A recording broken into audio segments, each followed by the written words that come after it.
헤롯이라고 하는 이름이 임금이라는 이름이며 또 개인의 이름으로 쓴 사람이 있는데, 우리로 말하면 대왕 이렇게 생각하면 되겠습니다.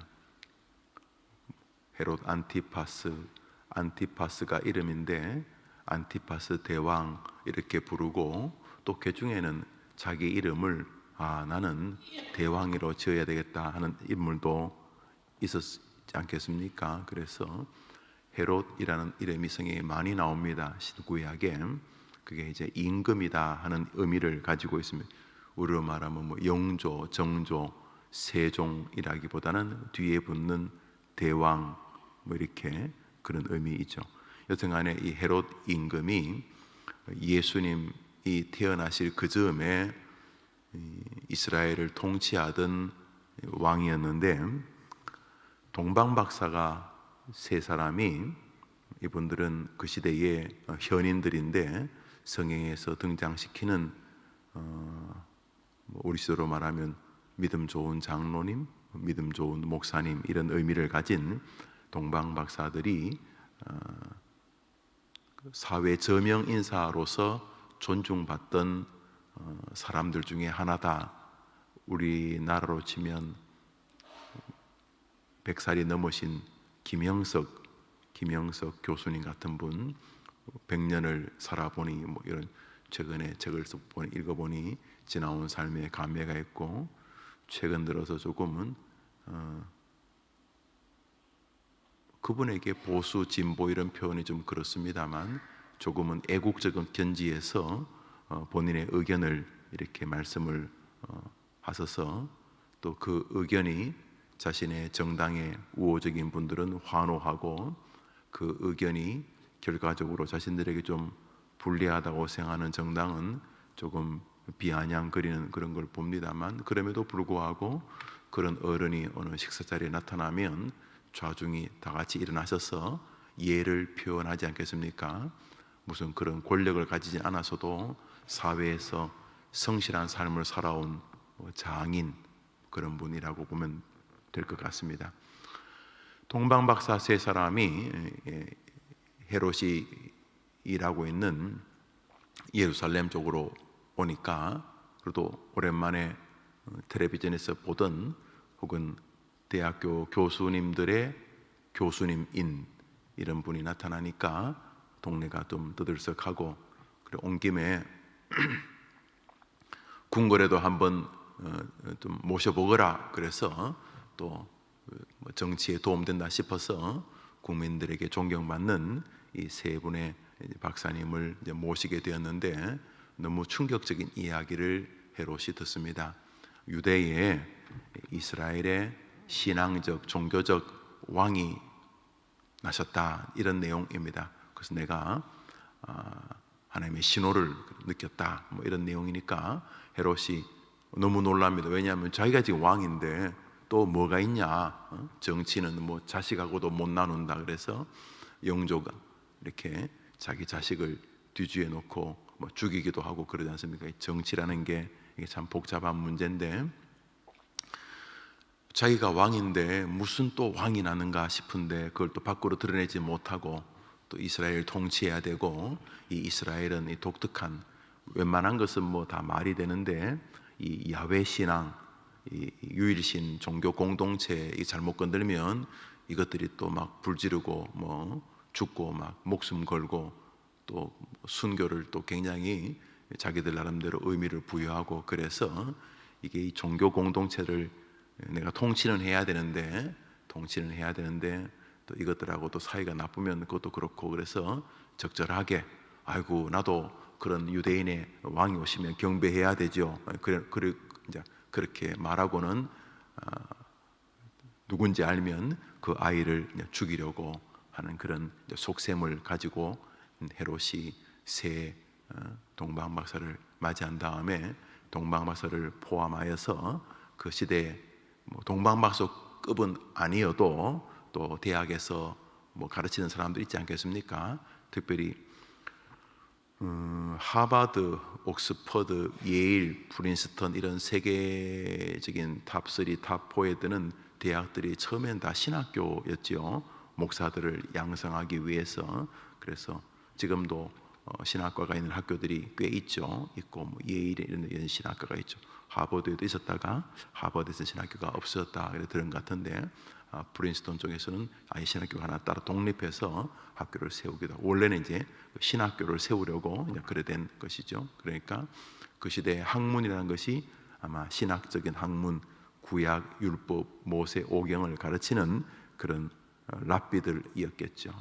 그들을 불러서 아이고 목사님들 반갑습니다, 교수님들 반갑습니다 하고 헤롯 대왕이 점심 한 끼 대접하면서, 그래 그 유대인들의 왕이 온다고 여러분들은 그런 메시아 사상이 있는데, 우리나라의 그 정도령 사상 같은 거 있잖아요. 그런데 그 어디서 그런 분이 나십니까? 이렇게 그냥 묻게 됩니다. 물었을 때에 이제 그들이 말하기를, 우리 6절을 5절 6절 제가 5절 읽을 테니 여러분 읽어보시죠. 이르되 유대, 제가 5절 읽을 테니 여러분이 6절 읽어보시죠. 이르되 유대 베들레헴이오니 이는 선지자로 이렇게 기록된 바, 시작.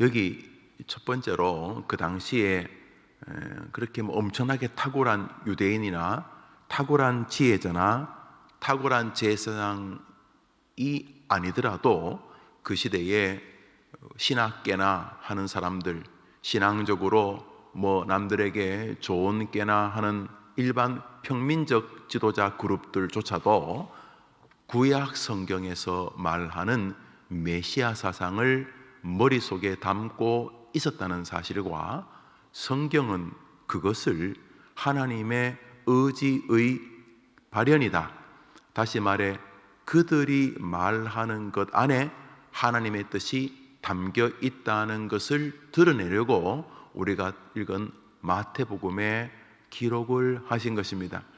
우선 이 본문 이르되 유대 땅 베들레헴아 너는 유대 고을 중에서 가장 작지 아니하도다. 너에게서 한 다스리는 자가 나와서 내 백성 이스라엘의 목자가, 그러니까 결국 이스라엘 이끄는 지도자가, 이스라엘을 건지는 구원자가 될 것이다 라고 성경에 말하고 있습니다.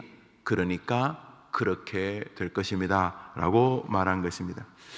우선 이 본문과 우리가 생각해 볼 수 있는, 아마도 그들이 말하는 하나님이 예고했다는 것은 창세기부터 이미 그것이 은유적으로 나오지만은 구약 성경 미가서 5장에 보면은 오늘 읽었던 신약 성경과 무척이나 흡사한 내용이 예수님이 오시기 수백 년 전에, 최소한 5, 600년 전에 기록되어 있다.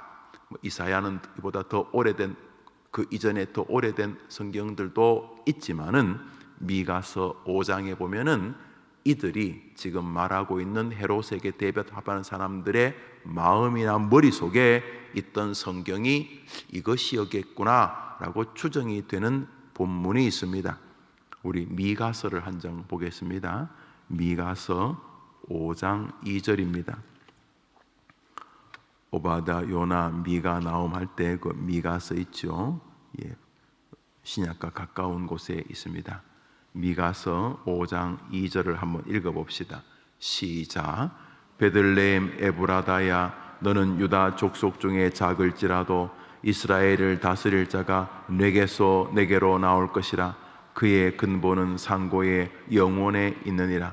오늘 읽었던 마태복음에서 말하고 있는 이 대제사장이나 백성의 서기관들, 성경을 기록해서 성경 깨나 안다는 사람들이 임금이 메시아가 어디서 나겠습니까? 그랬더니 정확히는 몰라도 성경에 의하면은 베들레헴에서 난다고 미가서를 통해서 하나님이 말씀하셨습니다 라고 말하고 있다는 것입니다. 우리 밑으로 내려오셔서 15절을 한 절 읽겠습니다. 예수님께서 이 헤롯이 정확히 베들레헴 어디서 태어나는지를 모르고 또 베들레헴에서 태어났다가 옆으로 예루살렘으로도 옮길 수 있고 베들레헴으로 태어났다가 밑으로 다른 지역으로 내려갈 수도 있고 하니까 이때 이 헤롯이 동방박사를 본 날을 기준으로 2살 이하의 남자아이는 다 죽이라는 법을 선포합니다. 또 그냥 죽이진 않고 우리가 정확히 모르지만 말을 갖다 붙여야 되겠죠. 그러니까 코로나로 인해서 교회 문을 닫아야 됩니다. 그러니까 교회 문을 이거 전 정권에 지난 정권이 그렇다는 뜻이 아니고 하나의 예를 붙이기 위해서 교회가 눈에 가시 같은데 자꾸 뭘 하려고 하는데 반대나 하고 막 그러는데 어떻게 교회 문을 닫을까? 이 코로나가 참 좋겠다. 그래서 식당이나 공연장이나 극장 같은 곳조차도 한 명씩 건너서 이렇게 영화를 보더라도 교회는 1000명이 들어가든 500명이 들어가든 영상을 송출하는 한 20여 명의 소수를 제외하고는 예배를 못 드리게 해야 되겠다. 저 기독교인들 예배를 못 드리게 하면 와야 되지 않겠나? 제가 지난 정권을 빗대서 말하는 게 아니고 마음은 그것이라면 그렇다고 또 나 교회 싫어 이래 말할 수는 없잖아요. 그러니까 코로나 같은 것이 있으니까 당분간 예배를 드리지 맙시다. 아니 왜 지하철은 다 같이 타고 다니면서 그런 소리 하지 말고 교회는 일단 문을 닫읍시다. 아니 마켓이나 극장도 거의 똑같은 상황인데 그런 소리 하지 말고 교회는 일단 문을 닫읍시다. 이렇게 말한 것처럼 임금이 뭔가 아이들에게 유전적으로 큰 문제가 있는 것 같은데 안타깝지만은 한 2살 이하는 대를 위해서 희생합시다. 이래 말을 안 붙였겠습니까? 그렇죠? 그러니까 무턱대고 죽이라고 할 수는 없고 아이들에게 굉장히 심각한 장티푸스나 콜레라 같은 것이 이렇게 발견되는데 이거는 곧 있으면 가족 전체가 다 죽을 수 있으니까 부득불 이번에는 여자아이에게는 그런 게 없다고 하니까 남자아이만 우리가 슬픔을 갖고 다음에 둘째를 낳으면 나라에서 둘째가 태어날 때는 그 첫째 희생 이상의 보상을 하겠습니다. 이렇게 말을 지었겠죠. 헤롯이 머리도 없는 것도 아니고 그래서 여튼간에 이런저런 구실을 붙여서 동방박사가 자기에게 이스라엘의 왕이 나셨다. 어떻게 나셨다? 어린 아이의 모습으로 나셨다. 보라 처녀가 잉태하여 아들을 낳을 것이요 그 이름을 우리와 함께하는 하나님 임마누엘이라고 하리라. 이런 성경을 종합해 볼 때 이번에 오시는 분은 우리의 구원자십니다. 이렇게 말하니까 딱 누구다고 말하면 그 아이만 딱 죽이려고 했는데 하나님께서 동방박사들에게 헤롯에게 가서 그 사실을 말하지 마라 이렇게 말씀하셔서 동방박사는 그냥 자기 집으로 돌아가 버렸기 때문에 어떻게 할 수도 없고 해서 교묘하게 방을 내려서 그 시점으로 2살 2년은 안 됐으니까 하여튼 2살 전후의 아이들을 다 이렇게 죽이게 이렇게 2살 이하의 아이들을 다 죽이게 하게 됩니다. 그런 일과 더불어서 또 그 당시에 이스라엘 사람의 아이가 태어나면 우리로 말하면 주민등록증 신고 같은 것을 하게 되는 또 법이 있어서 또 이스라엘을 통제하기 위해서 이런저런 이유로 예수님께서 베들레헴에서 나서서 애굽 쪽으로 옮기시게 되는 장면이 있습니다. 여러분이 잘 아시는 내용이죠. 자, 그런데 그 중에서 그 15절을 한 절 읽겠습니다. 15절 읽읍시다. 시작. 헤롯이 죽기까지 거기 있었으니 이는 주께서 선지자를 통해 말씀하신 바 이것은 찾지는 않겠습니다만 호세아서 11장을 아마 염두에 둔 것으로 추정이 되어집니다. 여튼간에 예수님께서 헤롯이 죽어서 이제 그 사람이 죽으니까 이제 법이 거의 사라지잖아요. 그러니까 지난 정권에서는 거의 법이었어도 의미를 두지 않았는 것을 새로운 행정부 정권이 바뀌니까 서해안에 공무원이 피살되는 것이 누구 책임이냐, 기냐, 마냐. 제가 두만강 프로젝트 할 때에 제가 수년 전에 다른 건 몰라도 우리나라로 기순한 어부들이 무슨 죄를 지었다 쳤더라도 우리가 판단해야지. 눈을 가려서 북한으로 북송하는 게, 그때는 제가 두만강 프로젝트 중에 있었는데, 중국에 있었는데 그 소식을 듣고 너무너무 마음이 아프고 심지어는 분했습니다. 그래서 소망한다를 하는 여러 기간 동안 그 부분을 같이 기도 제목을 나누었고, 어제도 같은 기도 제목을 우리 소망한다 분들과 나누었는데, 물론 이제 우리의 마지막 심판 때를 우리가 생각을 하게 됐죠. 그 두 명의 귀순한 북한 어부들이 포승줄에 묶여서 눈을 가리고 귀순한 지 5일 만에 다시 북한으로 넘겨질 때에 한 사람은 안대를 풀자 휴전선에 북송되고 자기를 인수할 북한 사람을 보고 그 자리에 주저앉았다. 그들의 운명이 뻔하죠.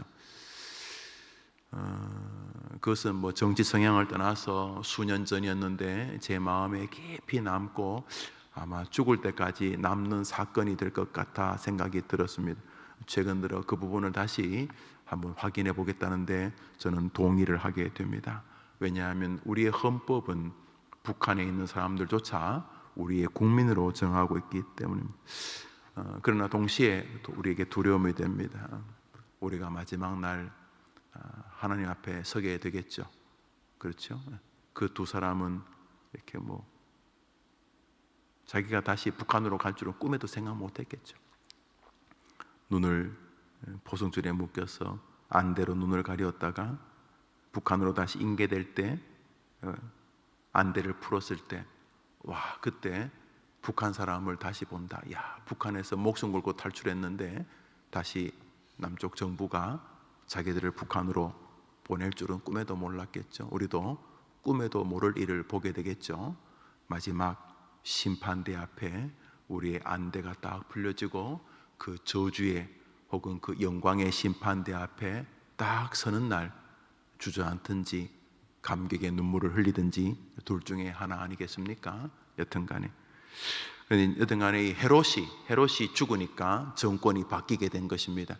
그래서 헤롯이 죽고 그 2살 이하의 아이들을 죽이라는 법이 없어져 버리게 다시 돌아오는데, 여기 오늘 마태복음은 그것이 성경에 예고되어 있었고 성경에 하나님이 선지자를 통해 말씀하신 것을 이루기 위하여서 그런 사건들 속에 있었다라고 해석을 하는 것입니다.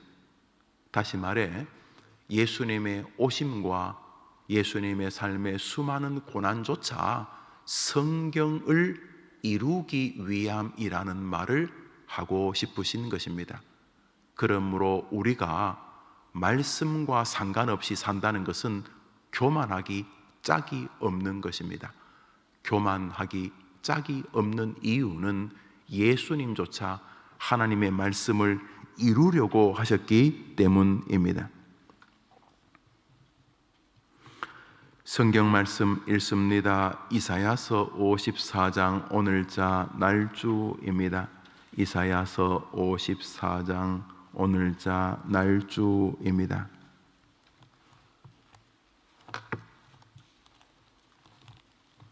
우리 마지막 17절을 읽겠습니다. 17절을 읽읍시다. 읽습니다. 시작.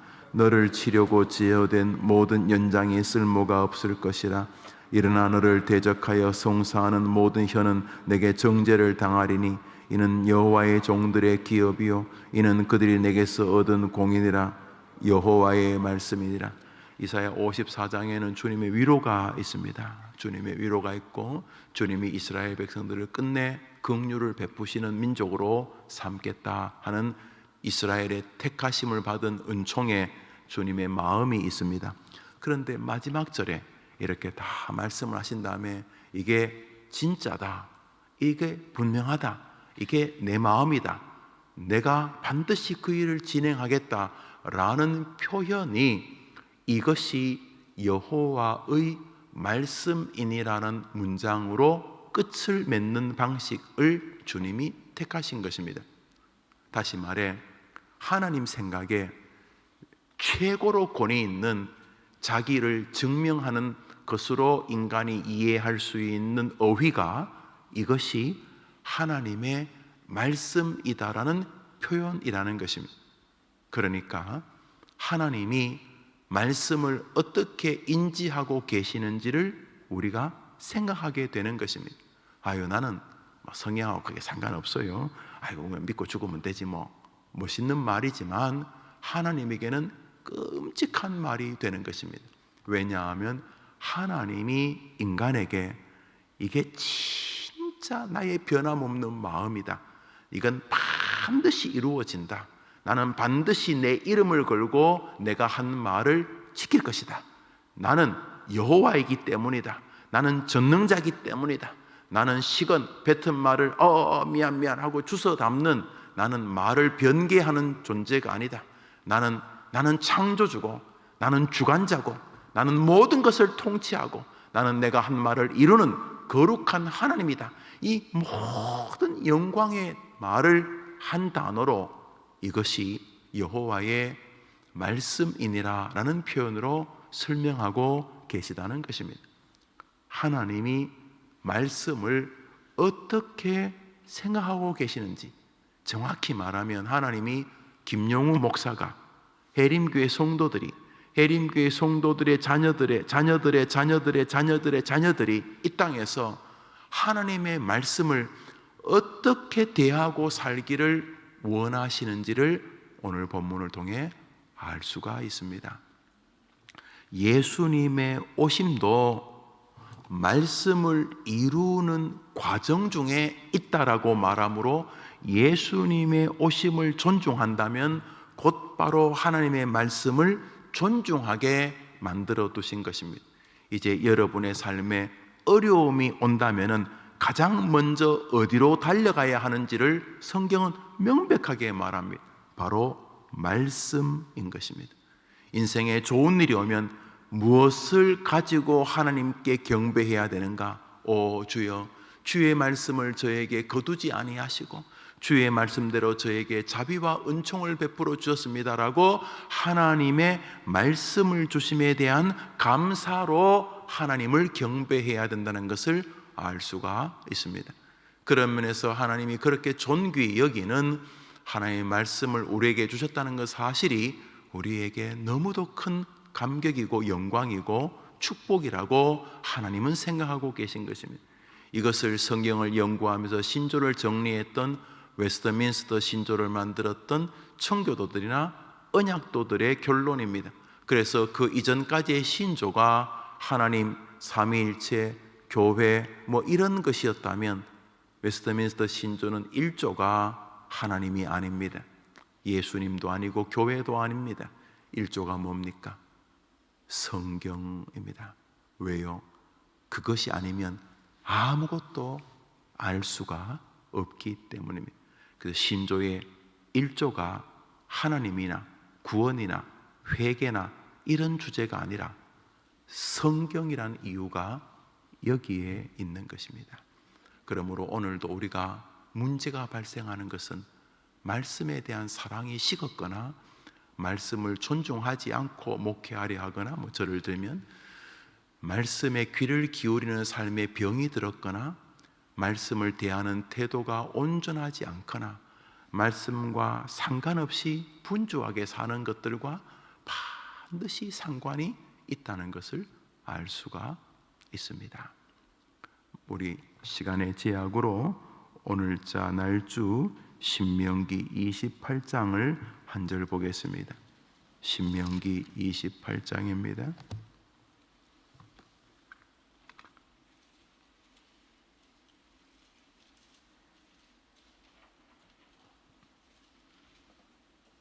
제가 1절 읽을 테니 여러분이 2절을 읽어보십시오. 내가 내 하나님 여호와의 말씀을 삼가 듣고 내가 오늘 내게 명령하는 그 모든 명령을 내게 행하면 내가 지켜 행하면 내 하나님 여호와께서 너를 세계 모든 민족 위에 뛰어나게 하실 것이라.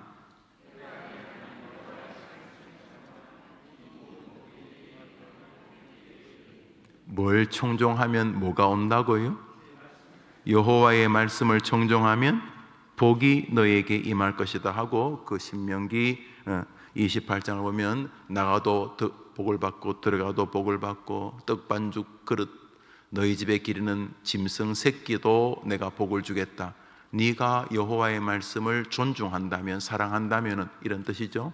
우리 밑으로 내려오셔서 15절을 읽겠습니다. 15절입니다. 시작. 내가 만일 내 하나님 여호와의 말씀을 순종하지 아니하여 내가 오늘 내게 명령하는 그 모든 명령과 규례를 지켜 행하지 아니하면 이 모든 저주가 하는 일마다 내가 쫓아다니며 망하게 하겠다. 떡반죽 그릇도 광주리도 내 몸의 소생과 토지의 소산도 나 여호와가 내 이름을 걸고 저주하겠다. 뭘 하면? 너가 여호와의 말씀을 무시하고 모독하면.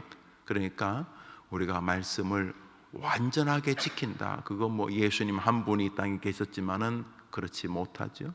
사도 바울조차 말씀 앞에서 오라 나는 곤고한 자라고 정직하게 자기를 대면하죠. 그럼에도 불구하고 삶의 기조가 말씀을 주신 것을 감사하고, 말씀 때문에 죄송해하고 회개하고, 말씀 때문에 은혜 받고 웃고 울고, 말씀과 함께 인생을 살아가려고 하는 인생들에게 하나님이 긍휼과 자비를 베푸시겠다고 약속하신 거죠.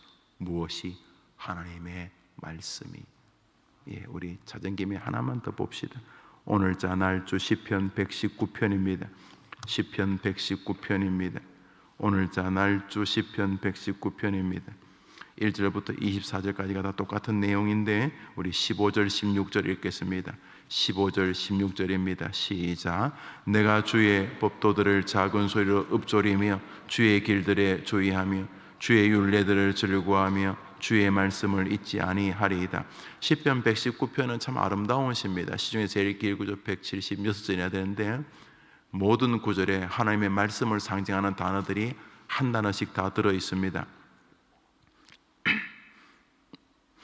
16절에 보면 주의 율례들을 즐거워하며 주의 말씀을 잊지 아니하리이다.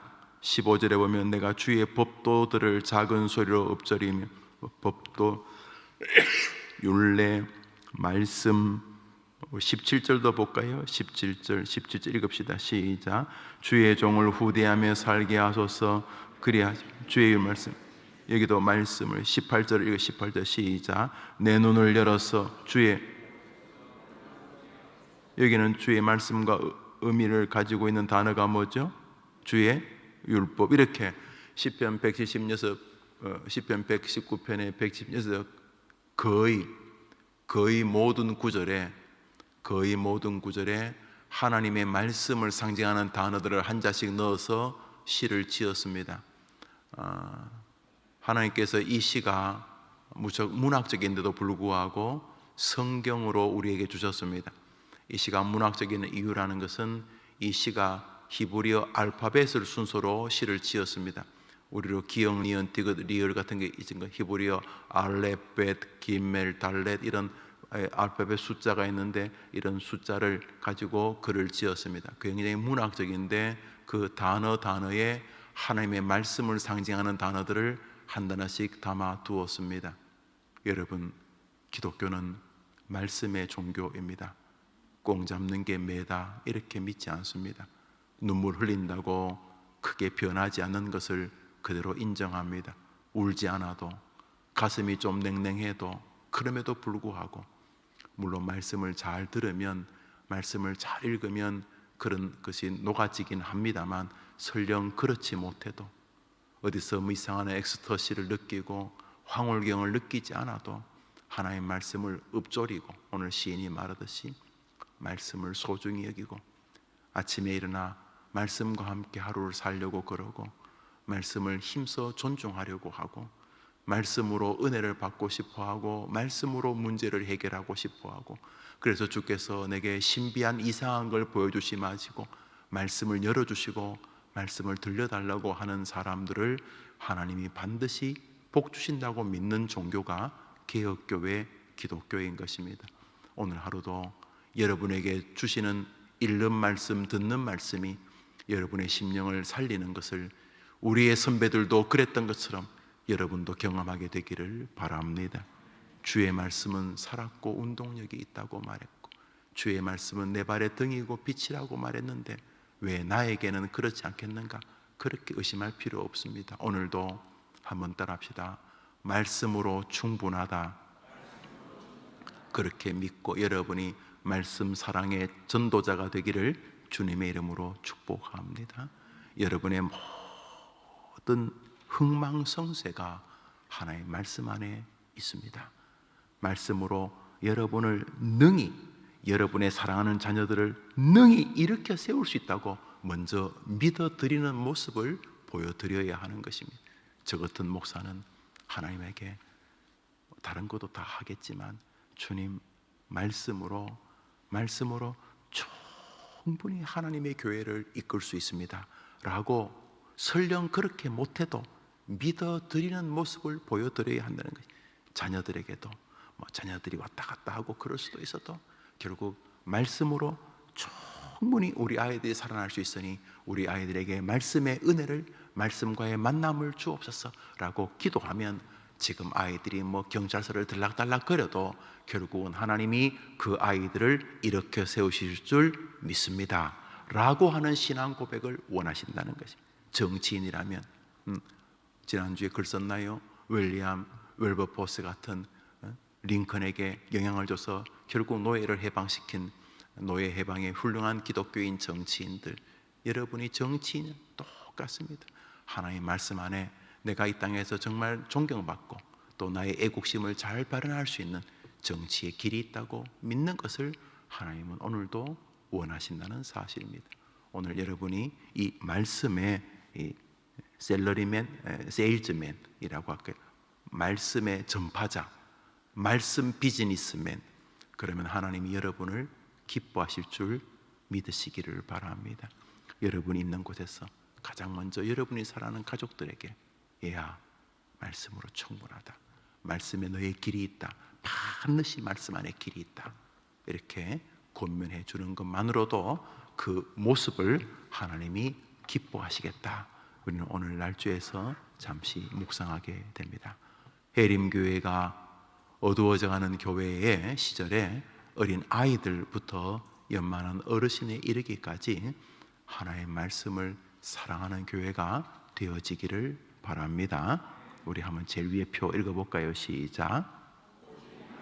우리 주님 가르친 기도로 예배를 마치고 하루를 시작합시다.